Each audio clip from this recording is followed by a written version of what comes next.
Welcome back YouTube. Today we are actually reviewing the new card we added to the deck as we are loading up right here. The first match will actually be against Branded Despia, which is not very special but very common to go against these days. So we were debating left arm offering in our Numerongo guide, as you guys called it. Guys, the support about the deck and the last video has been amazing, so thank you guys so much. I hope you're gonna stick with me because I'm still gonna try and ladder this to Diamond 1. Alright, so we are fast forwarding these Despia plays. I guess we all know these. Let's see, he banishes, he sets a card, and I believe it's to us now after the Branded in red. So here we go, guys. So as you can see, we actually draw it here, left arm offering. So what that allows us to do is banish our hands if we have at least 2 cards, excluding the left arm offering. And then we can add a spell card. We decide which one we will like.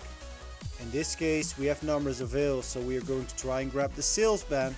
Our opponent, let's fast forward a little bit, is still making the Branded Despia plays. And hopefully it's actually back to us now. There we go again. Okay, so here is numbers avail. And this is what the deck is all about, guys. Getting that Rhongo out. Rhongomyniad, heroic champion, at 4, no summoning, unaffected, even by that Dramature right there. So we banish our hand, we grab the sales ban, and our opponent knows exactly what is going to happen here. So this next game is going to show you that left arm offering is not just only to get the Rhongo out. We will always prioritize it if we can, in, well, I say always, but 99% of cases. But here we actually selected gold second and our opponent decides to pass on an empty board. We do the same because we don't have OTK opportunities. It is risky because we do not have Numeron wall, but we just get an empty board back again. It's back to us, and here we pull left arm offering. That means we can attack an empty board, guys. So we use sales ban here to banish the Ash Blossom. So that way he cannot ash our left arm offering. We get our Numerons out here. We use the offering to get the limiter removal. That's something we're going to use straight away to boost the attack. That's 8,000 and our... Alright, this next one is against a mirror match. We find out later we were meant to go first, and that is something we don't really want. I used to do this when I was playing OTK Scareclaw, and sometimes people just passed an empty board, which was great for me then, but it isn't now because we need either something to attack or we need our overdrive, this is called? I forgot the name, but we need to double the attack of our Numeron monsters, and we don't have that card either. So here you can see we are both searching for those solutions until I thought, you know what, I'm just gonna go for it. I tried for 2 turns, I'm not drawing. My patience was slowly fading here. So we go for the attack, and this shows you the defensive opportunities of the deck. Okay, my opponent is using Numeron wall to negate my battle phase. And that's something that the deck allows you to do, guys. If you have a Numeron wall, you best keep it in hand, because you can sometimes, I mean, if you allow a great board to set up, you're screwed. But I mean, yeah, it allows you to try and wait for a turn. Now this is also important. So he is banishing Numeron number 1. So that's no issue. If we summon our monsters, we would just use 1 last. So use number 2 to double, 3 to double, 4 to double, and then number 1 will still get all the doubles. So here my opponent's going for the OTK, but he actually is not. He is going straight into Appaloosa, which I don't really understand, to be fair. I mean, I have a Kaiju, it was a great opportunity depending on my face down, which is good, but I guess he had to take the risk in my opinion. There it is, limiter removal. That is the card we were talking about, not overdrive. So we actually droplet the Appaloosa, and here we do something very interesting. We make use of Sales Ban again. So we know this is OTK, but we Sales Ban and banish Numeron Wall. And as soon as we did that, our opponent scooped. That was a great call, guys. Our next game is against, well, at least Phantom Knights. I'm not sure if it's Adventure or not. It never came up. I actually did a misplay, so you see I only have 4 cards, and I impermed something different than the Busty here. Is it Busty? Rusty Barden. So I am experimenting with Kaijus in, imperms out, stuff like that. This was just a very simple Rhongo summon, so we get rid of the back row here. And we cannot use the Lava Golem because we need 2 cards in hand. That is very important to remember.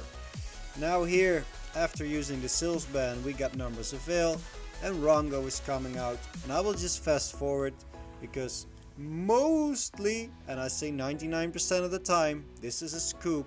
And this is the 1% that it is not. So it is very satisfying. I actually mess up here again. I forget to click battle phase, I think, before I try to attack. Yeah, that's it, and I put myself in defense. But anyway, the effects are still there. You can see our opponent cannot summon. He can flip summon, so he is setting monsters. And now we are 1 behind, but we are just attacking whatever he flipped. He's not even flipping them, by the way. He's just, I don't know, looking for a solution. But it won't work. He can't. I think this is where he thinks he has the solution. Turn number 9. No. But it will go on for a second. So I can appreciate him searching for the answer. We're just doing a backup plan for, well, whatever reason. We just don't want to pass all the time. And, well, there might be solutions to Rhongo, guys.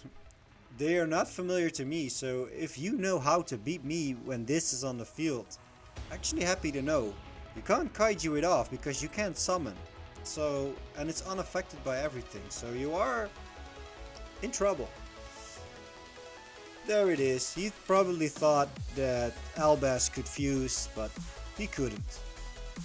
Alright, so one more turn on commenting. This is actually a dream hand when you're playing Rhongo, and the Maxi, and the Sales Ban, and the Numbers of Veil, and the Lava Golem, and access to Numeron Network. We got it all, but then it turns out to be Labyrinth. So you know there is no, well, not a lot of extra deck plays in Labyrinth. So our opponent is setting up, and well, we are just gonna try and do what we do, right?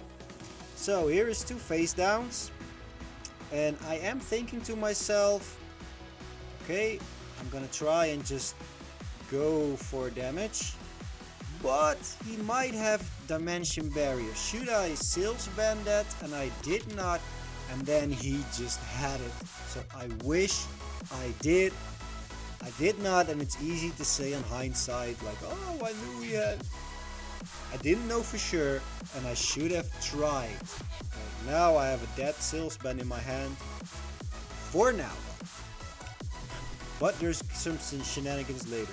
We actually get the double Ash, which is actually amazing against Labyrinth and all their damn welcome Labyrinth cards. So there's the first one, which we Ash. There will be a chain, so he's immediately going to set another one, expecting to get it next game, and well, next turn. And as soon as he flips it up, it's not happening again. So that's probably going to frustrate him a little bit, and he is actually going to return a Lava Golem to our own hand here. Yep, he does.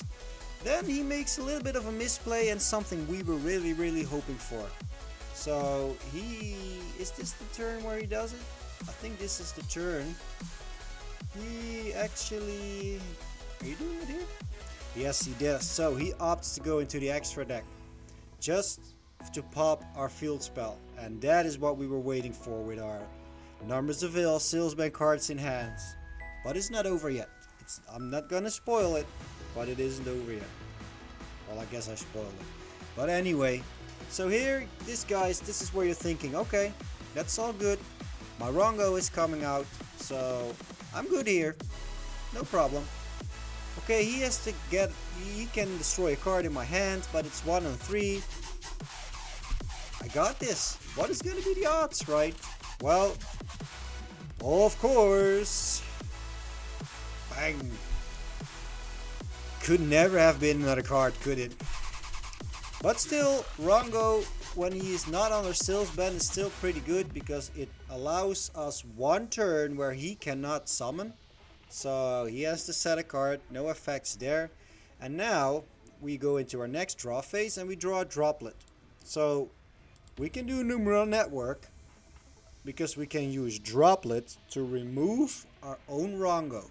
And I just want to point out real quick, even with 3 cards, he is still unaffected. So it's still pretty good of a beating stick. It's just not the ultimate floodgate anymore. Now I need a monster face up to use my droplet. And once again, my opponent is going to provide me exactly with what I need, popping his own card instead of my field spell. So this chain is gonna go on. We use the droplet. We get our own Rhongo off the field just to negate the lady. And from here we go into our Numerons. We start attacking here, and there's actually one more thing our opponent's gonna try and do to escape, and that is pull his monster off the field. But unfortunately for him, that did not negate the attack here, guys. And we actually win the game. This was a good game, and it shows you that it's not just about trying to get the Numerons out and OTK. It's actually, this was a little bit of a longer game, and yeah, they're quite rare, but it's fun when they come around. So from here, I'm just gonna show you 2 fast forward replays of that 1% of time where Rhongo comes out and someone stays, which is very satisfying. I'm gonna say goodbye from here. Thank you guys so much again for the Rhongo support. Numerongo, as you guys call it. You named it, you got it.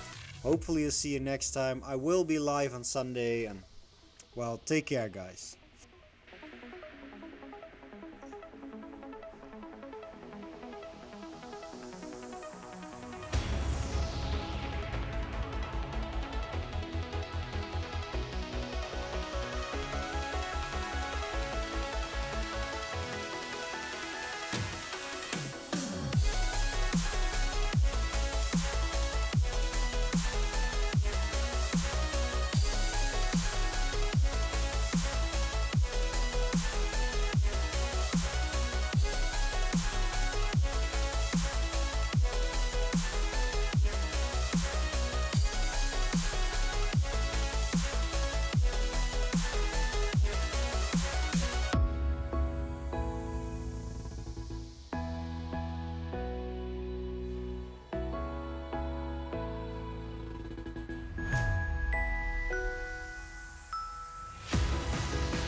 careful we use the moment.